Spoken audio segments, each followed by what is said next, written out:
제가 얼마 전에 모 그룹의 신인 팀장들 대상으로 설문을 한번 해봤습니다. 강의 중에.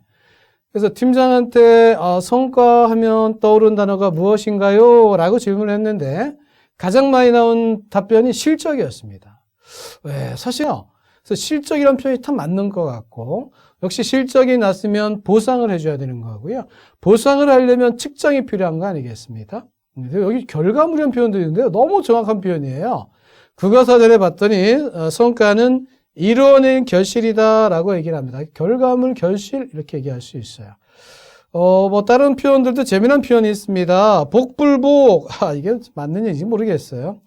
예, 요즘 실적 그러니까 또 MZ세대, 성과 그러니까 MZ세대 최근에 이슈가 되고 있었죠. 네. 그래서 MZ세대들이 공정하지 않다. 왜 근거가 뭐냐? 왜 기준이 없냐라고 사실은 전 직원한테 공표하면서 이슈가 됐던 적도 있었고 앞으로 또 그런 일들이 벌어질 것 같습니다. 뭐 투명이란 표현도 있고요. 예. 네, 좋습니다. 여기 뭐 팀장의 가장 큰 고민이다라고 하는데요. 가장 큰 고민이 되고 있다는 거는 아무래도 그만큼 여러분들 팀장이 고민된 사람들은 준비가 안 돼 있는 사람이죠. 목표 설정 제대로 돼 있고 과정 관리 잘 돼 있고 그런 평가 고민 없어도 됩니다. 근데 목표 따로 평가 따로 뭐 이렇게 따로 국밥이 됐을 때 팀장은 고민할 수밖에 없을 겁니다. 이 시점에서 성과가 무엇인가요? 라고 한다면 성과는 글쎄요. 기본적으로 아까 결과물이라고 실적이라고 얘기하고 있는데요. 이 실적은 어떻게 보면은 모든 게 실적이겠죠. 근데 목표보다도 더 많이 나온, 더 많이 개선하고 향상된 결과, 아웃컴 이것이 성과라고 볼 수 있어요. 그러니까 우리는 매년 성과를 내야 되는 거고요. 그래서 성과급 그러면 뭐 OPI, PS 이렇게 얘기를 하고 있지 않습니까? 그래서 이제 프로핏에 대한 얘기를 할 수밖에 없는 거고요. 우리 이제 경영학의 아버지라고 하는 피터 드러커는 측정되지 않는 것은 관리될 수 없다라고 얘기를 했기 때문에 성과라고 하는 건 측정돼야 되는 거고 측정된 결과와 이 결과에 대한 실적 전년도 또는 비교를 해서 나온 성과들에 대해서 여러분들이 이제 보상도 받게 되는 거 아니겠습니까?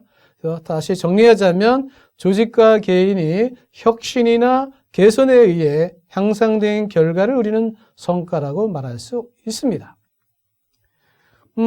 성과평가를 하기 위해 앞서서 이제 인사평가 얘기를 좀 해야 될 것 같은데요. 인사평가가 무엇인가라고 하는 걸 보면 먼저 평가는 기본적으로 평가 지표가 있어야 되고요. 이것을 구성원들한테 피드백 시켜줘야 되고 그 결과 구성원과 집단이 수행한 결과가 조직에 어떻게 기여하였는지를 인지시키는 게 평가다. 그래서 이제 인사평가로 들어오면 전략적인 측면의 목적이 있습니다.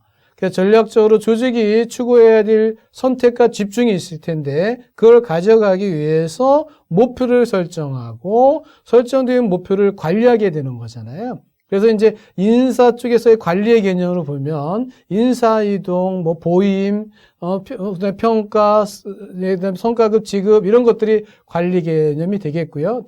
팀 차원, 인사 차원이 되겠고 개인 차원에서 보면 개발이에요. 그러니까 회사 차원에서는 전략이라면 인사 측면에서는 관리고요. 개인 차원에서 개발입니다. 근데 이 물은 같이 가는 거죠. 그래서 개발 목적이 가장 크지 않을까.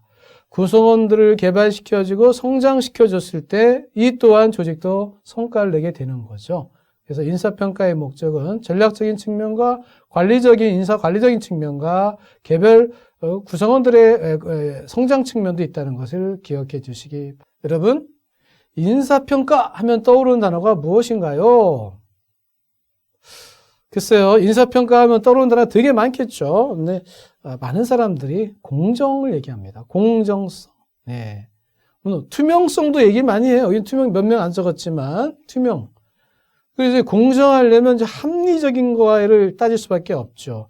합리적인 걸 따지려면 객관적인 평가 요소를 가져가야 되고요. 뭐 객관적 평가 근거가 필요하다. 이런 얘기들 하고 있어요. 그래서 평가하면 떠오르는 거, 여기 이런 거 있네요. 뭐 시기적절한가 이런 것도 있고요. 평가하면 매출도 떠오르는데 어떤 분들은 팀 내 위치도 떠오른다고 되어 있고요. 사실은 기업들은 이익, 수익 얘기를 안 할 수가 없죠. 뭐 동기부여도 얘기도 하고요. 조직의 융화성도 얘기하고 있고요. 이렇게 다양한 얘기들을 하고 있습니다. 여기 뭐 정량 얘기도 하고 있는데 사실 요즘 평가 지표 중에 정성 지표에 대한 이슈도 꽤 많은 건 알고 계시죠? 자, 이렇게 경정성이라는 얘기가 가장 많이 나오고 있습니다. 그래서 이제 우리 이제 평가 이따 얘기하겠지만 평가 공정성 확보 어떻게 할 것인가 가장 큰 고민이기도 하죠. 자, 전체적으로 다시 한번 정리해 본다면 우리는 무엇을 위해 인사평가를 합니까? 첫 번째가 성과 향상이다. 네, 조직의 성과 향상이다. 그럼으로써 우리의 조직의 가치, 밸류도 올라갈 것이다. 그죠? 자, 좀 더 나간다면 이런 걸 하려면 기본적으로 보상이 잘 돼야 된다. 보상을 잘 되는 것도 중요한데 사실은 역량 개발이라고 하는 차원도 놓치지 말아야 된다. 그리고 우리가 이제 일을 사람을 통해서 하지 않습니까?